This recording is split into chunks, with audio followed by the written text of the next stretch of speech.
মিষ্টি প্রিয় মানুষদের জন্য খুবই মজার একটি রেসিপি নিয়ে হাজির হলাম তোমাদের কাছে। আশা করি তোমাদের ভীষণ ভালো লাগবে। খুবই মজার এবং সুস্বাদু একটি রেসিপি, রসগোল্লার স্বাদকেও হার মানাবে আমার তৈরি এই আমড়ার মোরব্বা রেসিপি। আমি 2 ধরনের আমড়া মোরব্বা এখানে শেয়ার করেছি। আশা করি তোমাদের ভালো লাগবে। আসসালামু আলাইকুম। তাহলে চলো দেখে নেই আমার আজকের মজার রেসিপিটি।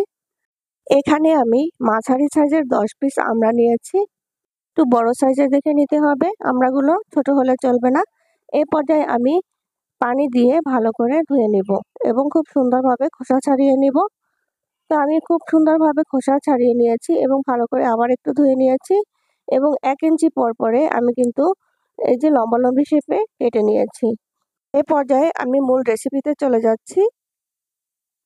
চুলায় একটা কড়াই বসিয়ে তাতে আমি 2 কাপ পানি দিয়ে দিলাম। আমড়াগুলো দিয়ে দিচ্ছি এবং সামান্য পরিমাণে লবণ দিয়ে দিচ্ছি। একটা ঢাকনা দিয়ে ঢেকে 7 থেকে 10 মিনিটের মতো জাল করে নিব। মিনিট পরে আমি ঢাকনাটা তুলে নিচ্ছি।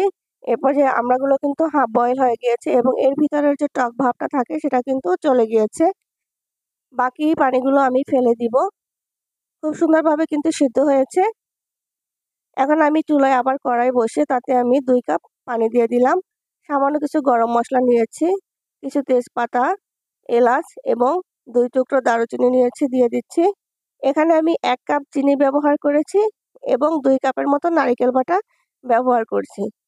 আমড়া মোরব্বায় কিন্তু নারকেল বাটাটা একটু বেশি দিতে হয়, একদম মিহি করে বাটিনি। সামান্য একটু লবণ দিয়ে দিলাম, এতে করে মিষ্টিটা কিন্তু খুব সুন্দরভাবে ব্যালেন্স হয়ে যাবে। একটা কাঠি দিয়ে নেড়ে চেড়ে পানিটা গরম হয়ে গেলে এ পর্যায়ে আমি আমড়াগুলো দিয়ে দিব। আবারও কাঠি দিয়ে নেড়ে চেড়ে আমি একটা ঢাকনা দিয়ে ঢেকে দিব এবং জাল করে নিব যতক্ষণ না পর্যন্ত পানিটা শুকিয়ে না যায়।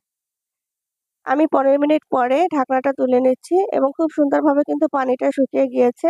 আমড়াগুলোও কিন্তু খুব সুন্দরভাবে সিদ্ধ হয়ে গিয়েছে। এ পর্যায়ে চুলার আঁচটা বন্ধ করে দিয়ে আমড়াগুলো ঠান্ডা করে নিব। এখানে আমি গরুর দুধ নিয়েছি, আগে থেকে জাল করে নিয়েছি এবং 1 কাপ গুঁড়ো দুধ ব্যবহার করেছি। কাঁটা চামচ দিয়ে খুব ভালো করে মিশিয়ে নিয়েছি। এখন আমি একটা বাটিতে ঠান্ডা আমড়াগুলোকে সার্ভ করে নিচ্ছি। তো এখানে আমি 10টা আমড়া নিয়েছিলাম, এখান থেকে 5টা আমড়া আলাদা করে নিয়েছি। বাকি 5টা অন্য একটা বাটিতে তুলে নিচ্ছি। চামচ দিয়ে খুব সুন্দরভাবে আমড়াগুলো সেট করে নিচ্ছি। তো আমি সেই দুধগুলোকে দিয়ে দিচ্ছি। দুধে ভেজানো এই আমড়ার মোরব্বাটা খেতেও কিন্তু ভীষণ ভালো লাগে। তো আমি 2 ভাবেই আমড়ার মোরব্বা বানিয়ে তোমাদেরকে দেখালাম। তো আশা করি ভীষণ ভালো লাগবে। দুধে ভেজানো আমড়া মোরব্বা যারা পছন্দ করো তারা চাইলে এটা বানিয়ে নিতে পারো। আর নারিকেলের এই আমড়ার মোরব্বাটা খেতেও কিন্তু ভীষণ ভালো লাগে। এই ছিল আমার আজকের মজার রেসিপি। যদি ভালো লেগে থাকে অবশ্যই লাইক দিবে, কমেন্ট করে জানাবে কেমন হয়েছে। চলে আসবো মজার কোনো রেসিপি নিয়ে। সে পর্যন্ত সবাই ভালো থাকবে, সুস্থ থাকবে। আল্লাহ হাফেজ।